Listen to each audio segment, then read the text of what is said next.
தென் மாவட்ட பேருந்து பயணிகளின் நீண்ட கால எதிர்பார்ப்பு. எப்போது திறக்கப்படும் கிளாம்பாக்கம் ரயில் நிலையம்? வெளியானது புதிய அப்டேட். எப்போது செயல்பாட்டுக்கு வரும்? விரிவாக பார்க்கலாம்.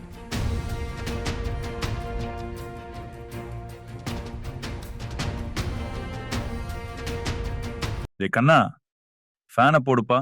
Switch on the fan. Switch to smart in a blink.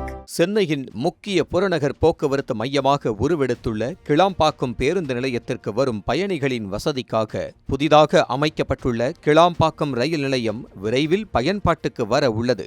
தீபாவளிக்கு முன்பாகவோ அல்லது அதனைத் தொடர்ந்து ரயில் நிலையம் திறக்கப்படும் என எதிர்பார்க்கப்படுகிறது.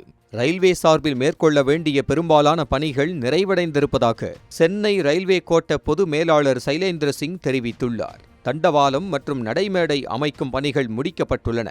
முதல் நடைமேடை முழுமையாக தயாராகியுள்ள நிலையில் 2 மற்றும் 3வது நடைமேடைகளின் பணிகள் இறுதி கட்டத்தை எட்டியுள்ளன.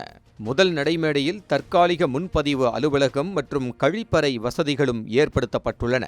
இந்த ரயில் நிலையத்தை பேருந்து நிலையத்துடன் இணைக்கும் ஸ்கைவாக் பணியே தற்போது முக்கியமாக உள்ளது.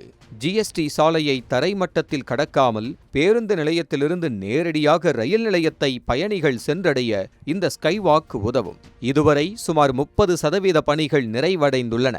ரயில் தண்டவாளங்களை கடக்கும் பகுதியை அமைக்க தெற்கு ரயில்வே முதன்மை தலைமை பொறியாளரின் அனுமதி தேவைப்படுகிறது. ரயில் நிலையம் திறக்கப்பட்ட பிறகு பராமரிப்பு பணிகளை யார் மேற்கொள்வது என்பது குறித்து தமிழக அரசும் ரயில்வேயும் புரிந்துணர்வு ஒப்பந்தத்தை இறுதி செய்து வருகின்றன.